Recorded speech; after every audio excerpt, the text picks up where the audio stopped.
Hi guys, thanks for clicking on to In the Stands. Games weren't too great today, but we still have plenty to talk about as those big transfer sagas. Harry, what's your favourite transfer rumour that came out today? The Matteo Guendouzi one, because I had absolutely no idea that Arteta wants him to go. Yeah, very Wow. interesting. Let's have a listen. Jamie, the Yes, game. mate. What was the highlight of the games that we covered? There What wasn't should we- any. That's why it's such a good podcast. Yeah. Well, we also had the Tottenham game and the Leicester one as well. Mikey, who do you reckon's going to fall into the drop? Are Brighton now safe? They're getting there, not quite yet. Yeah. Well, there's plenty of games to cover as well tomorrow, so make sure you join us for then. But for now, let's have a listen to the episode. Hi guys, welcome back to the Daily Roundup. We're going to talk about two games today. We had Spurs West Ham and we had Leicester Brighton. Plus, we've got plenty of games playing tonight, so we can talk about what we think about those. And plenty to cover.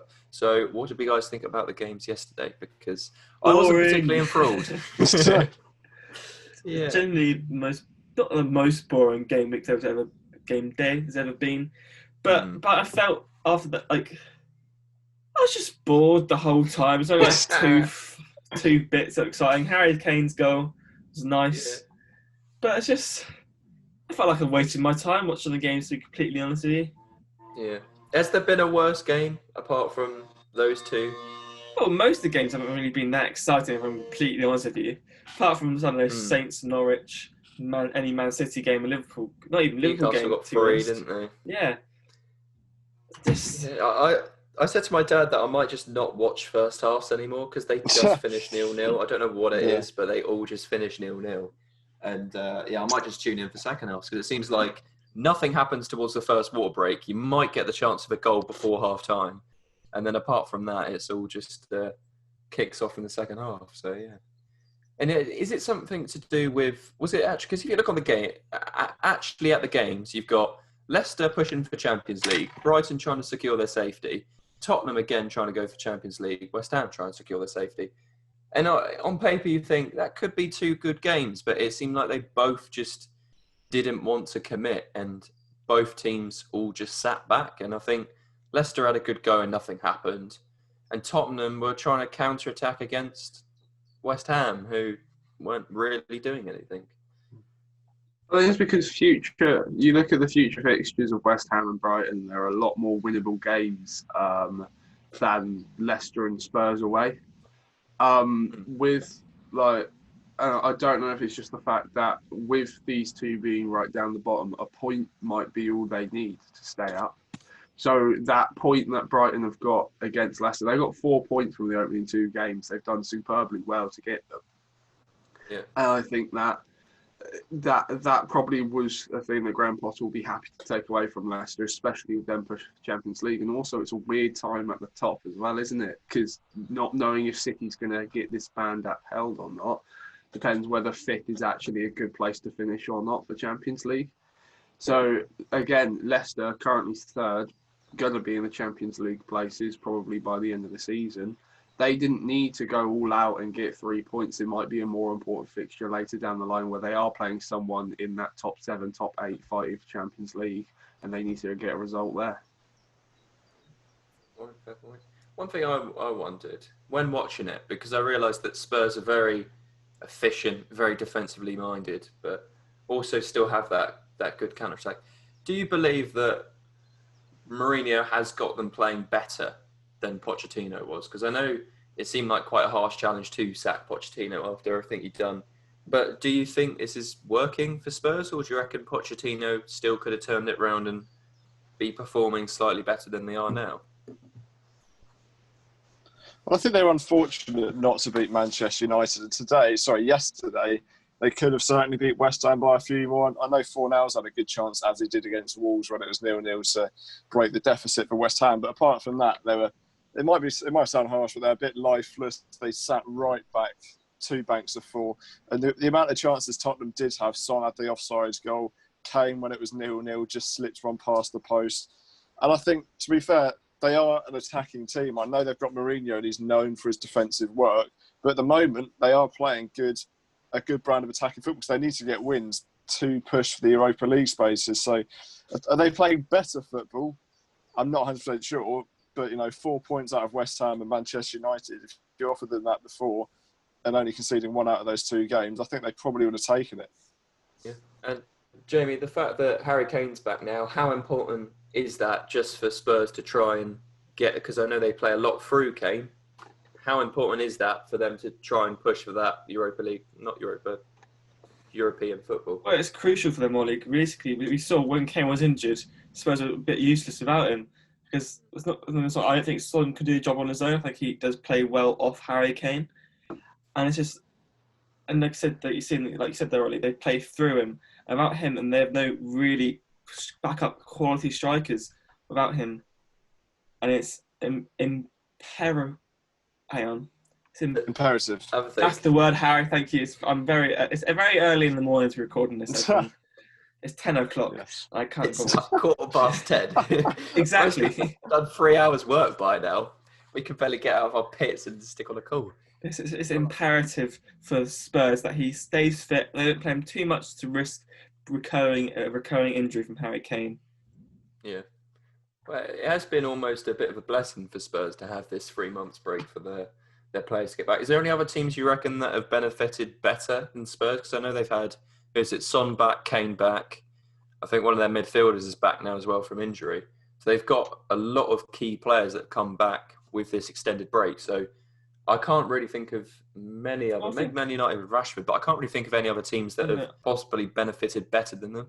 Didn't Arsenal have a few back, and now they've got a load in again? Yeah. I think Tottenham. Sorry, I think Tottenham have, because it's not only Kane, it's not even Son, but they've also got Steven Bergwijn that's also back. He's another attacking threat that I think scored 3 from 3 starts. I heard yesterday, came off the bench yesterday and didn't really do much. Was only on the pitch for 18 minutes. And I think Tottenham overall, before the break, they were sort of scraping for results. Now, like I said, they were lucky to beat not to beat Manchester United. They quite clearly were the favourites yesterday, and Julie did win the game. Do you think they can get Champions League football? I think it's too tight at the top of the table, to be honest. Because it's just, I don't see United dropping points realistically. Leicester, and it's just because then you got Chelsea and Liverpool obviously taking the other ones. I just can't see them taking off those points unless there's something drastically goes wrong at the other clubs.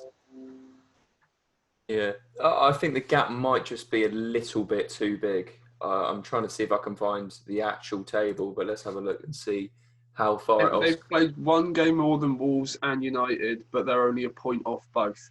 So okay, they're quite close. If it's going to be a top 4, then they're 6 off Chelsea. But if it's going to be 5th, that gets it. They're only a point away. Is there any games between those top teams? So is there any Tottenham Wolves, Tottenham Man United or anything? I'm wondering if that could be the difference, if it's a 6-point game and one of those comes out on top. Spurs have Arsenal and Leicester. Those are the only ones at the top. And Sheffield United. But I don't know. Yeah, so they're kind of around them, but no one on top of them, do they? So I guess they need a bit of fortune. They got a nice run in. Yeah. So I think they just basically need to focus on their game, and then hopefully the teams around them drop points. You've got Man United, Wolves. Can you see Wolves keeping up 6th?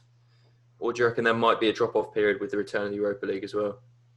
I can't, in all honesty. I think Wolves are probably one of the best drilled sides in the Premier League. They are so consistently, most games they won't turn up for the first 45 minutes. Their defence will keep them in it, and then their attacking players will go for it. And Traore, especially if Nuno Espirito Santo's going to play him off the bench, then Traore's a massive threat. Jimenez always gets a goal. Neves is always solid. Neves and Moutinho in the midfield is probably 2 of the best central midfielders in the league, to be fair. One of the best partnerships. And they're just so consistent in picking up results. I can't see them dropping off from 6th or 5th. Fair enough. Okay. Their running's not too difficult either, to be fair. As well. They've got Arsenal and Chelsea. And apart from that, it's teams below them. It is optional, but do we want to talk about the Leicester-Brighton game? Because not much happened. I mean, there was a penalty save. Sorry. Michael made a good save from the penalty. Yeah.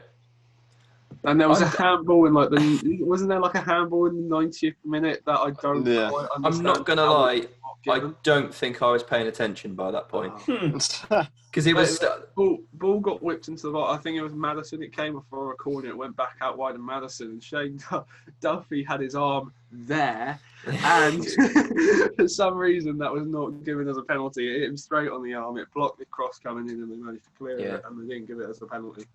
I think this game was made to test my patience because I did give it the time, and it went on and on and on and on, and just like Leicester were being wasteful when they had the ball.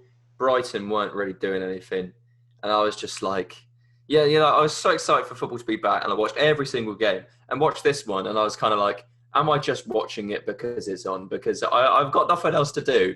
But this isn't entertainment, is it? Let's be honest. Nothing really happened. I don't know if you can glean anything out of it, Harry, but isn't there? There was 4 shots to target on the entire game. It's not. Yeah. Well, to be fair, we say that Leicester obviously they started with 2 up front, which is attacking. They normally only have a single man up front. Iheanacho and Vardy with Maddison and I believe it was Gray on the other side of this first start since December. Then you look at the Brighton side, you have Maupay and Connolly, so another duo up front with McAllister, and there was someone else on the right-hand side as well. So they are 2 4-4-2 formations that are looking dangerous in the attack, with Maupay obviously off the back of a good performance against Arsenal. Vardy, a bit of a dry patch, but then 2 games ago, technically, he did score 2 against Aston Villa off the bench. It was a game that was set out to have a few goals, but neither team, apart from the penalty, had one of those clear-cut opportunities. And that's sort of the disappointment that they take out of it. But Brighton, they probably expected 0 points out of the previous 2 games. They've picked up 4 and probably are very close to securing survival. Yeah, fair point, yeah. Is there a worry for Leicester? Jamie Vardy's goals drying up. I know it's only 2 games back, but he hasn't really had a sniff in for the last 2 games, which is not like him. Defensively, they're still solid, but would you say 1 goal in the last 2 games when they played Watford and Brighton? Yeah, that's the problem, that Brighton is normally one of his favoured opponents. I think I saw a stat somewhere yesterday that I think he scored 4 in a row against Brighton or something ridiculous like that, and he got, I think, 1 touch in the first 30 minutes, and I think he got 8 in the entire game, or 8 in the first half overall.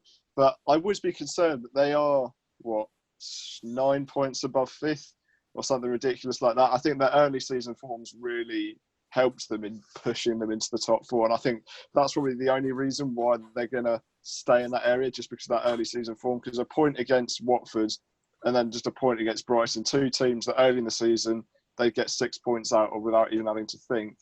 I think Vardy's form is worrying, but also strikers do go through those sort of patches as well. Looking at the games today, there's 4 all at 6 o'clock. So we got United, Sheffield. Sheffield United on Sky. You got Newcastle, Aston Villa on BT. You got Wolves, Bournemouth on BT as well, and you got Norwich, Everton on BBC Sport. So there's 4 different ones. Which one are you boys going to watch? Because there's obviously 4. You're going to watch all of them. I believe in you, Harry. I've got 4 different devices. I've got 4 different devices. So I'm going to watch all 4. I'm going to keep the run going of watching every single. You know, like the Match of the Day studios where they just got. They're everywhere. That's what Harry's going to do. He's going to drill his iPad onto the wall. He's going to talk us through the setup then. You have Sky Sports on the TV, and then 3 iPads? No, I think BBC is going to be on the TV, because despite the fact it's probably the least entertaining game out of all of them, it's easier to get BBC on the TV. I'll probably have Sky Go on the iPad.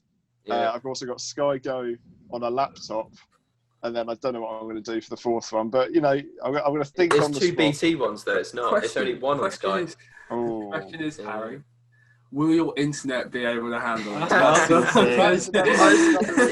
That's another problem. It can hardly just hold 1 game at a time, so I don't know how it's going to cope. Well, I was going to say that you've been bugging out on this call. There was a moment when you were talking, very well about the relegation points and things like that, and your screen was just frozen at a point. And I know you're very good at pretending to be frozen, but I don't even think you were pretending on that one.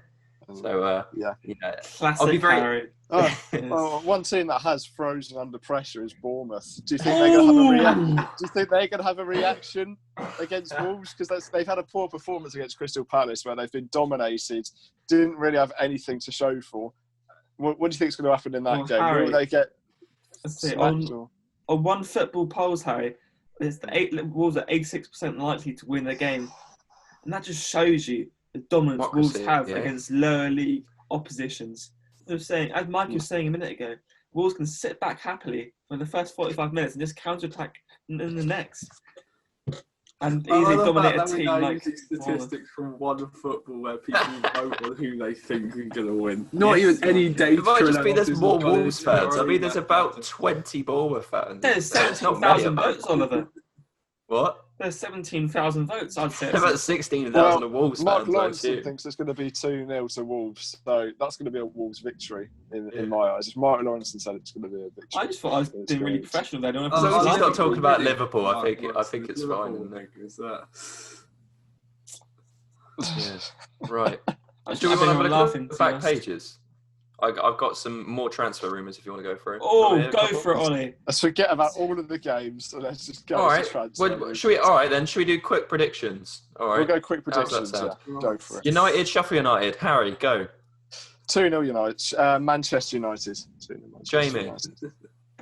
1-0, I'd say. Sheffield United is solid in the back. They will concede 2. And they conceded 3 last week, Harry. You're a madman. They wouldn't let that happen twice in a row. Don't have Dean Henderson, though. Mikey?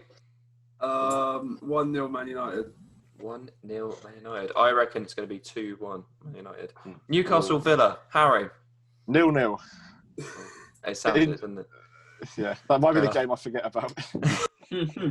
Jamie? Up the Villa. 1-0. Ooh. Mikey? I'm going to go with the same as Harry. 0-0. I reckon it's going to be a 1-0. 2. Newcastle.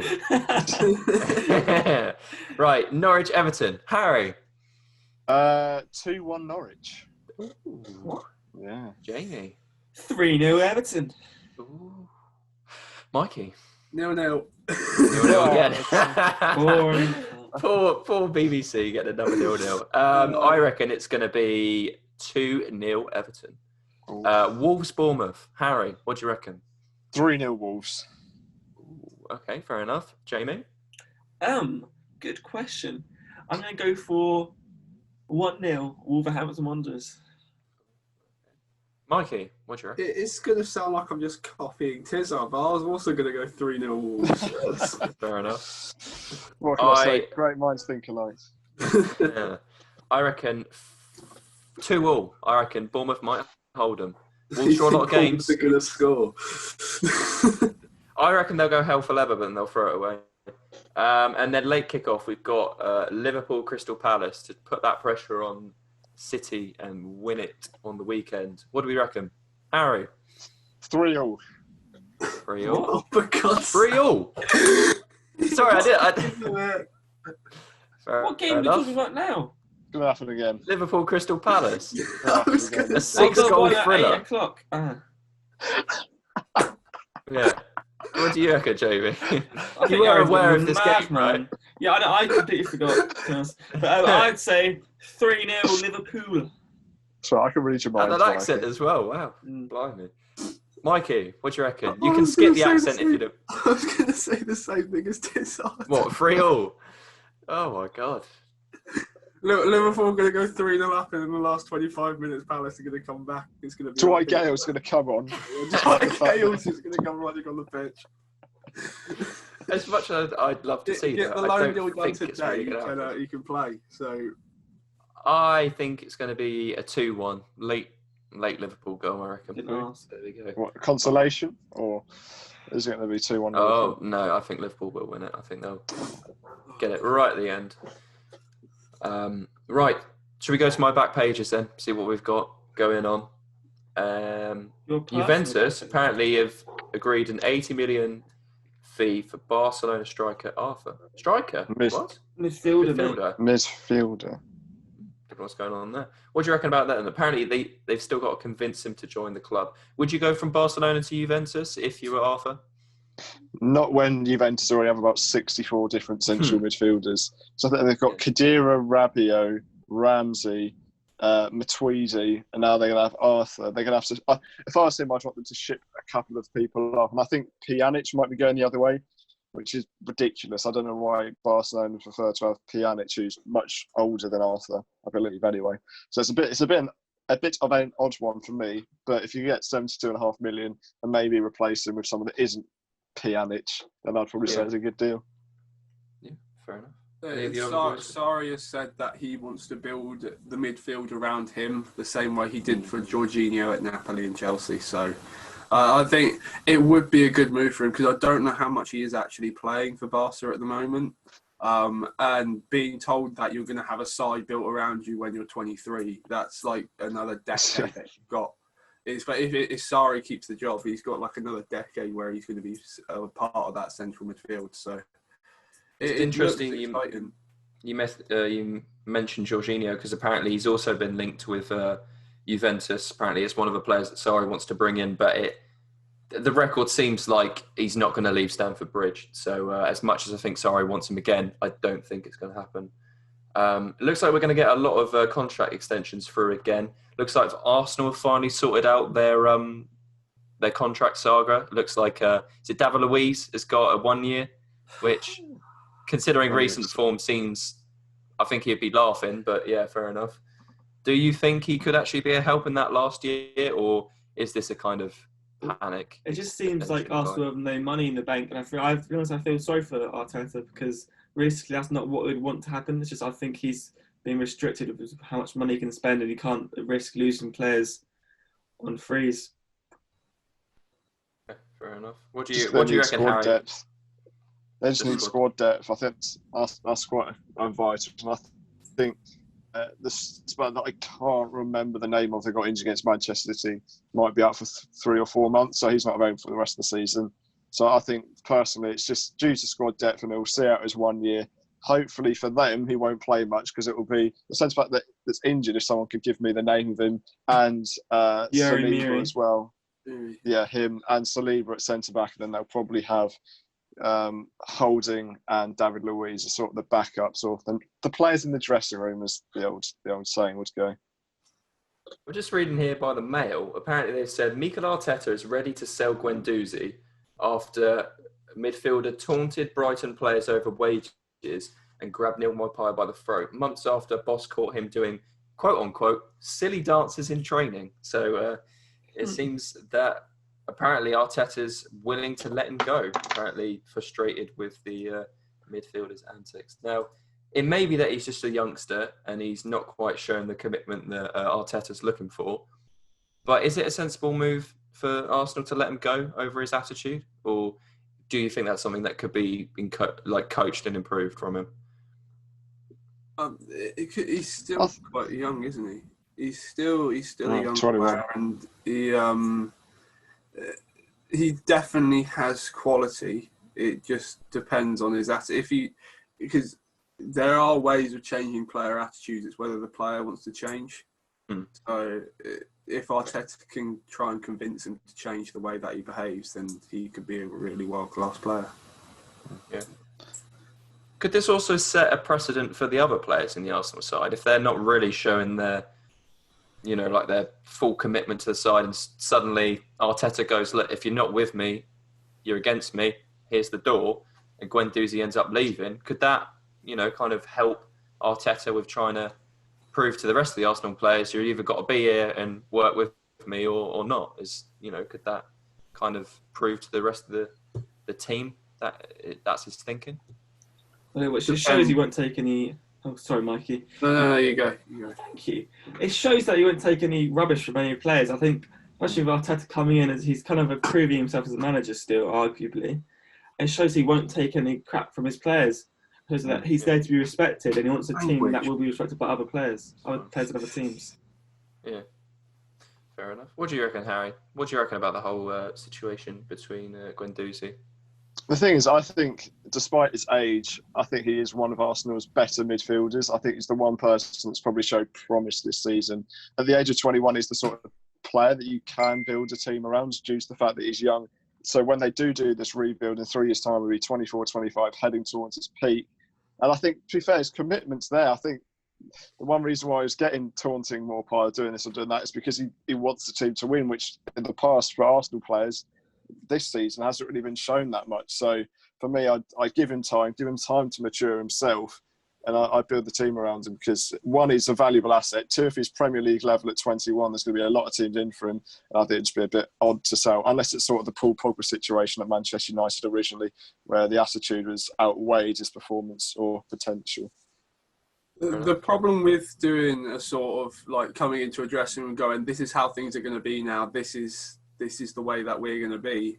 If player power is higher than manager power, which it does seem like at Arsenal, there can be that problem with the players going, we don't like this, and we're not going to play properly if you don't let us do like what we want to do.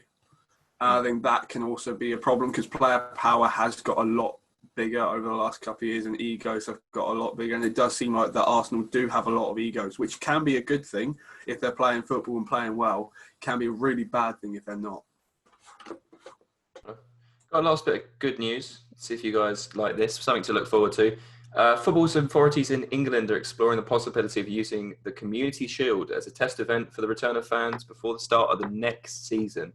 It's the Times. I can't read it on because I don't have the subscription for Times. So that's all you're getting, the headline. So probably not best that we judge it just on the headline, but that's on the Times for making me charge for buying it. So is that something you guys could be excited about? You know, we're starting to see a possibility of fans returning to the stadiums. Well, It'll be one of the first times that there's excitement around the Community Shield, which will be good. True, to be fair. What do you reckon, Jambo? Well, is there a date this could possibly happen? How far away is this? I've told you I can't read the article. I don't know. I'll have a look. Harry, what do you reckon about it? What's the weight between the fans enjoying and going to there, also safety and making sure that people are safe? How do you think it should be treated? Right. It sort of depends if there's a maximum capacity. Because if it's 30,000 and you can have space between the seats, then fair enough. But I wouldn't say a test is a good idea to have 90,000 people in the stadium and see if it works. So for me, I'd prefer. You're not going to get. I prefer. Yeah, but if it's the first time people can get back in stadiums, I think people even would buy tickets left, right, and centre.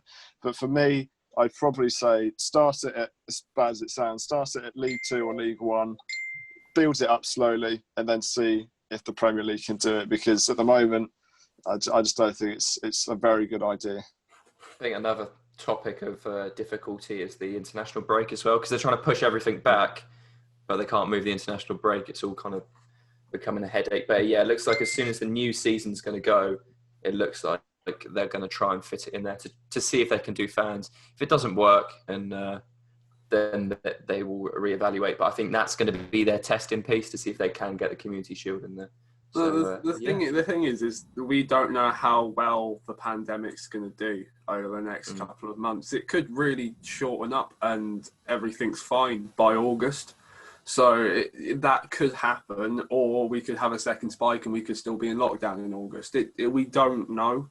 So it's to take like every week by week evaluating how it's going, and then because Germany I think have had a second spike, haven't they, or something like that. So it is. I know they're without going into too much politics. I think their infection rate's gone up, but I don't know how the actual figures have gone. But yeah, it's definitely one to keep. I don't think public safety should really be threatened just to get football fans in, but I'm sure they know what they're talking about a lot more than we do. So we'll leave it to the experts, see what they come up with. Unless maybe they use us to try and make the decision making, but possibly just not. the guinea pigs, aren't we?